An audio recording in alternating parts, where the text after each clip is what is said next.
Na década de 1980, a malha ferroviária da União Soviética era uma das maiores e mais ativas do mundo, mas também uma das mais desgastadas. Apesar do tamanho e da densidade de tráfego, grande parte da tecnologia ferroviária ainda refletia os padrões da era industrial pesada.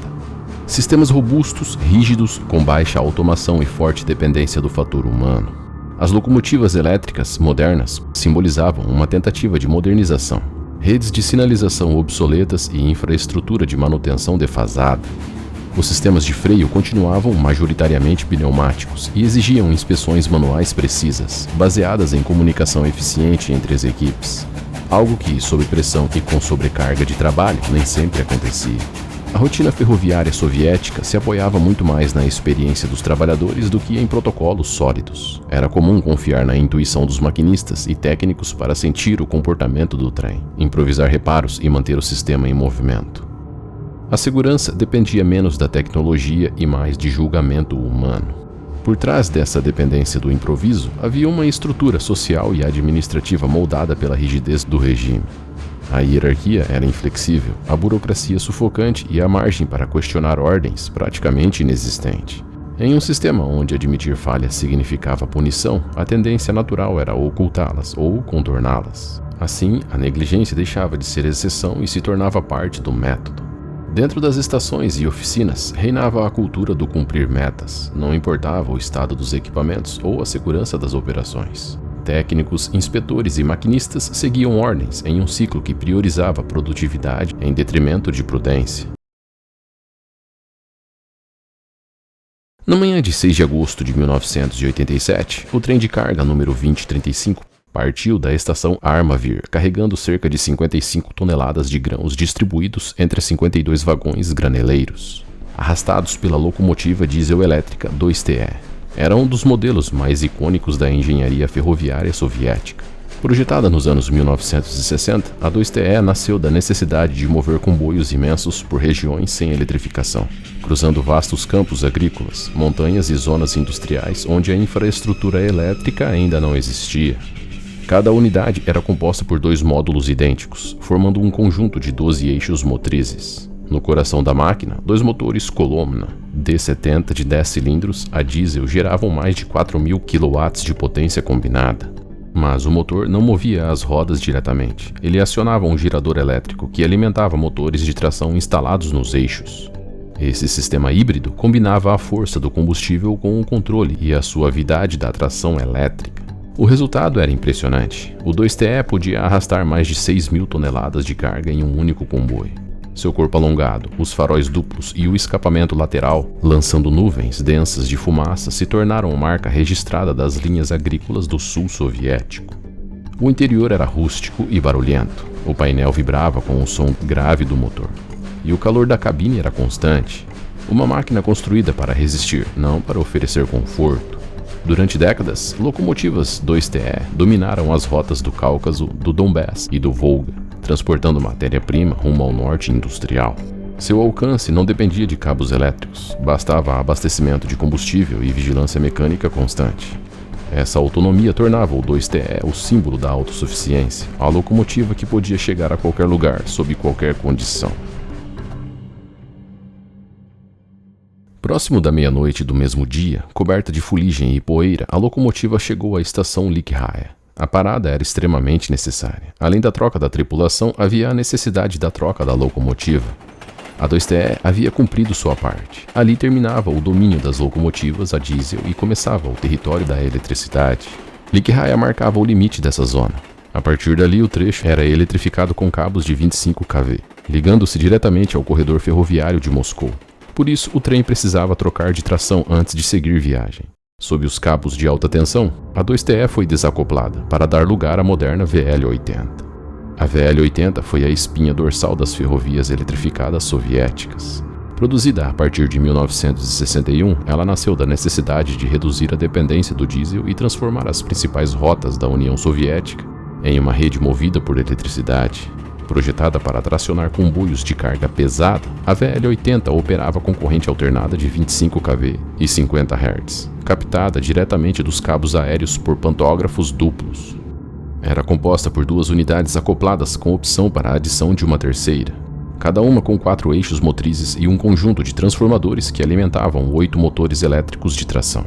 Sua potência combinada ultrapassava 8.000 kW, o equivalente a mais de 10.700 cavalos de força, suficiente para arrastar trens de mais de 6.000 toneladas em aclives ou longas descidas. Dentro da cabine, o ambiente era de tensão constante. Os controles duplicados permitiam a operação em ambos os sentidos, e o painel elétrico vibrava com o ruído estável dos conversores.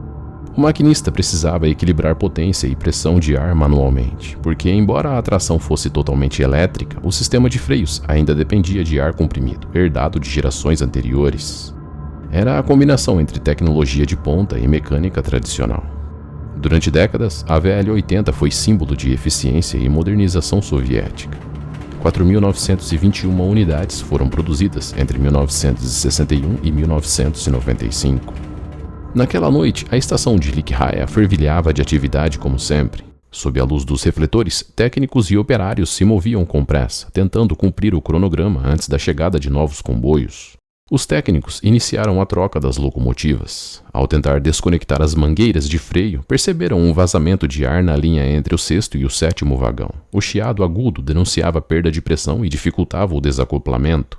Nos trens soviéticos da época, o sistema de frenagem era pneumático, um método que dependia inteiramente da pressão do ar para funcionar.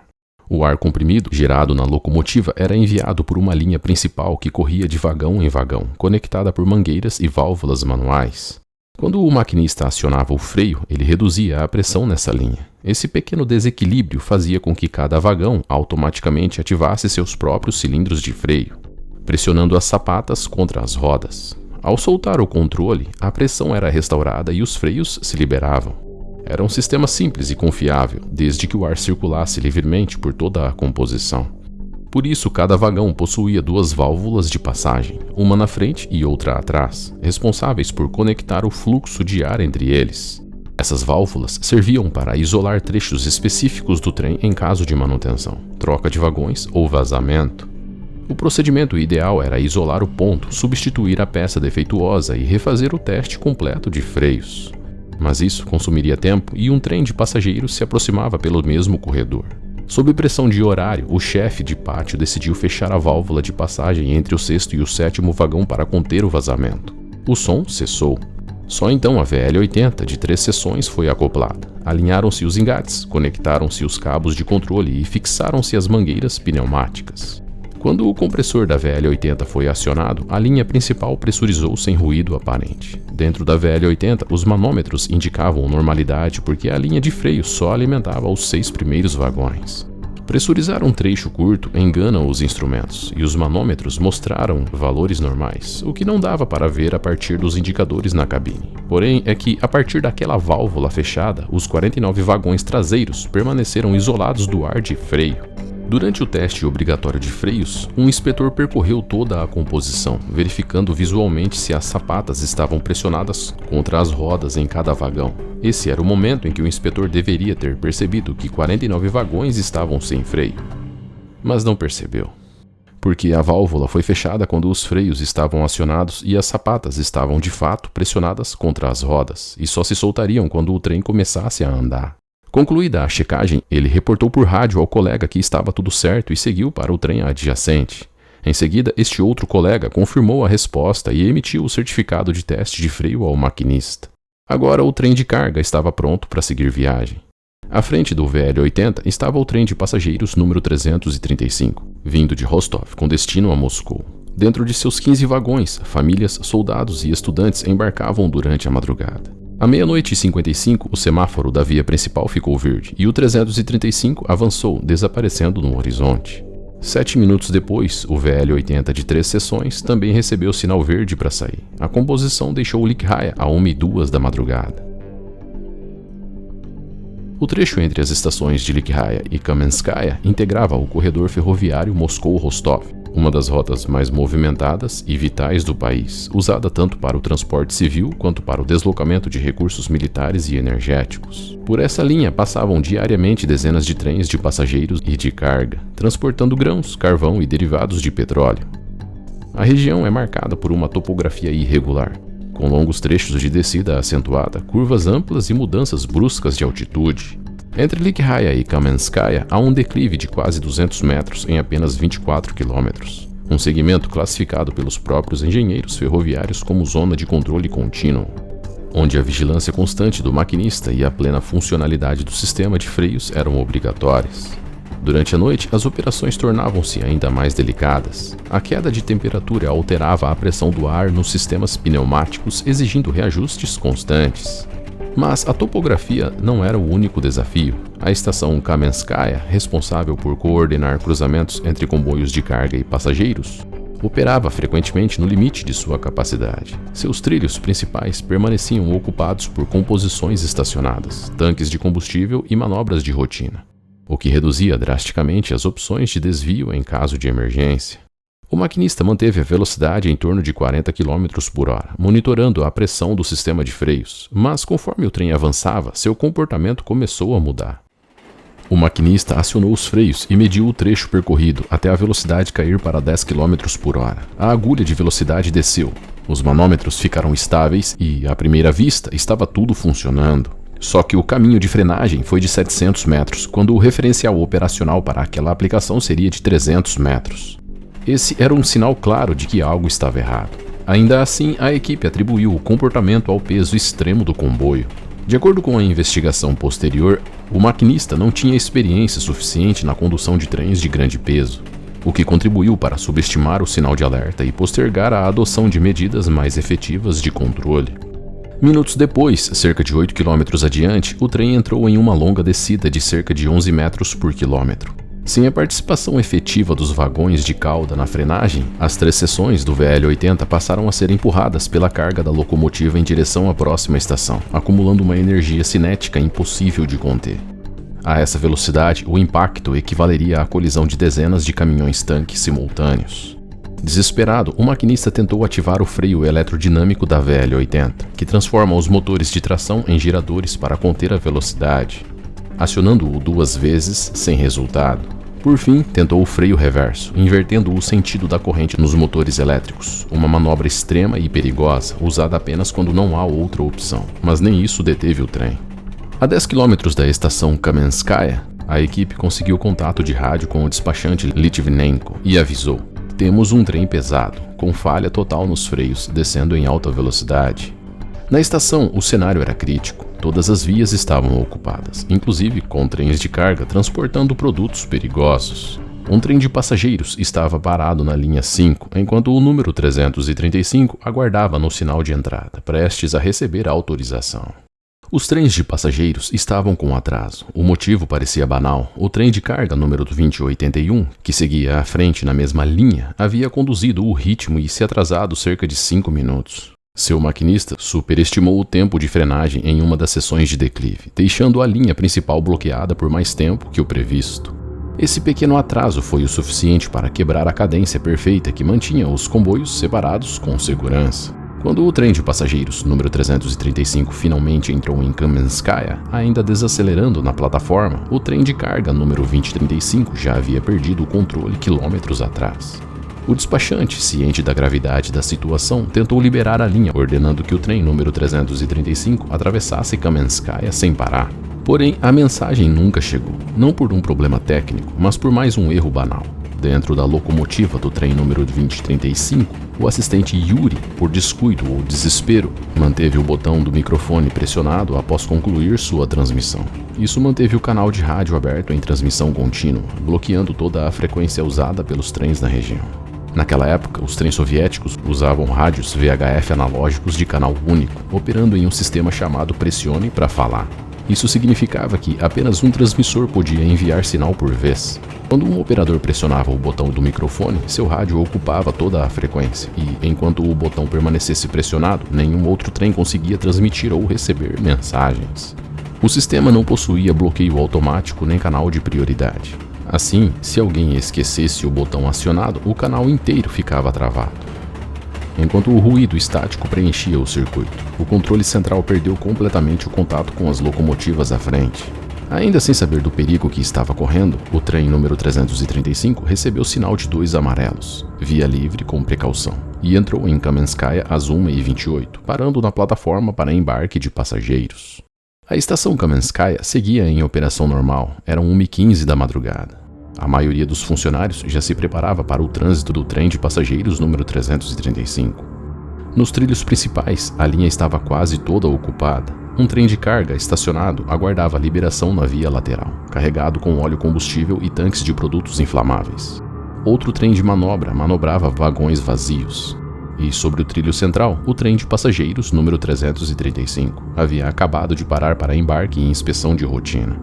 Na mesma linha pela qual o trem de carga de 5.500 toneladas descia a 120 km por hora, e não havia nenhuma rota de desvio possível. O maquinista do trem de carga desgovernado, em uma ordem desesperada, mandou seu assistente fugir imediatamente da cabine. Ao obedecer, o assistente deixou o microfone cair. A frequência ficou livre e a comunicação voltou a funcionar.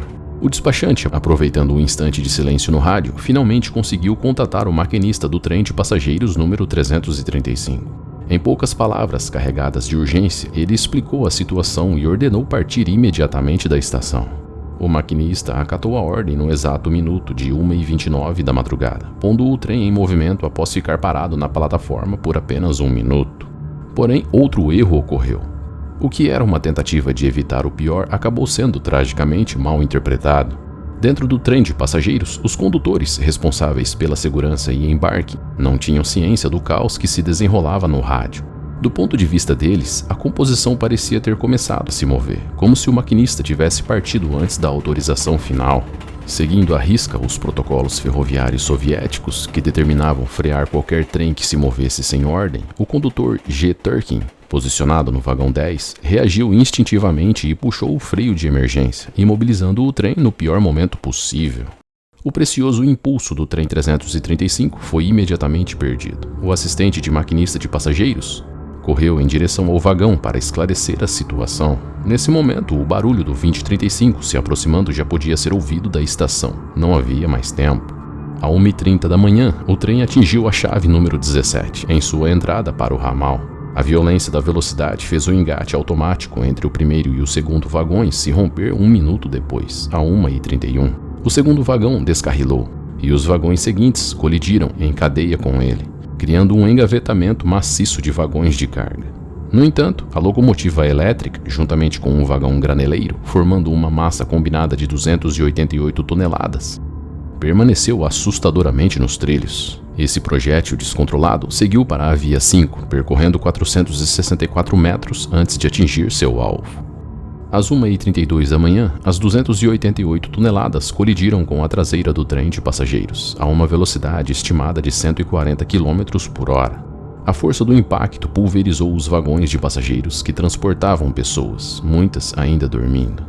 No pátio lateral da estação Kamenskaya havia um trem-tanque estacionado, uma composição de cerca de 30 vagões cisterna, carregados com óleo combustível e derivados de petróleo, provavelmente mazuti, o combustível mais comum no transporte soviético da época. Esses trens eram frequentes na região de Rostov, usados para abastecer usinas térmicas e indústrias do Donbass. Cada vagão-tanque podia transportar até 60 toneladas de líquido inflamável, selado sob pressão parcial e equipado com válvulas de segurança no topo. Durante a madrugada, o comboio aguardava a liberação de via para seguir em direção a Millerov, mais ao norte. Por protocolo, ele estava estacionado em uma via secundária, paralela ao trilho principal usado pelos trens de passageiros. A distância entre o trem de passageiros 335 e o tanque era menor do que o padrão. Apesar da proximidade, ele não foi atingido e sobreviveu totalmente intacto ao desastre. O cenário na entrada da estação era desolador. Uma pilha colossal de vagões de carga destruídos, com cerca de 15 metros de altura e sua carga quase completamente dispersa. A força do impacto foi tamanha que alguns vagões foram soterrados a quase 10 metros de profundidade.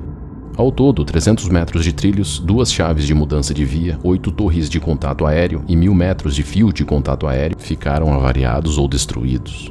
E 330 toneladas de grãos foram perdidas. Os prejuízos materiais totalizaram cerca de 1,5 milhão de rublos soviéticos, uma quantia gigantesca para a época.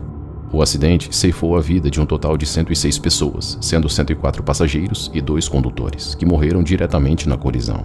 114 pessoas ficaram feridas, incluindo membros da equipe da locomotiva do trem número 2035. O relato do maquinista é impressionante. Ele foi arremessado da cabine através do para-brisa e caiu fortuitamente sobre os galhos de árvores próximas. o que salvou sua vida. O maquinista auxiliar que estava na cabine de máquinas ficou gravemente ferido. Foram enviados trens de resgate, tratores, escavadeiras e guindastes, além de mobilizar militares, trabalhadores de fábricas e estudantes para auxiliar na limpeza. A operação teve um custo adicional. Um eletricista morreu eletrocutado após tocar em um fio energizado durante a limpeza, tornando-se a 107ª vítima fatal do acidente. O serviço ferroviário ficou interrompido por 82 horas e 58 minutos. A investigação inicial identificou vários suspeitos ligados à causa do acidente. O despachante e o funcionário da estação de Kamenskaya, os inspetores de vagões, por grave violação dos freios, a equipe da locomotiva, que não fiscalizou os inspetores, a equipe do trem número 335 por demora na remoção do trem de passageiros e o condutor do vagão número 10. No entanto, as responsabilidades foram reduzidas ao longo da investigação. O funcionário da estação e o despachante foram absolvidos, pois um bloqueio de segurança nas chaves de via impediu suas ações.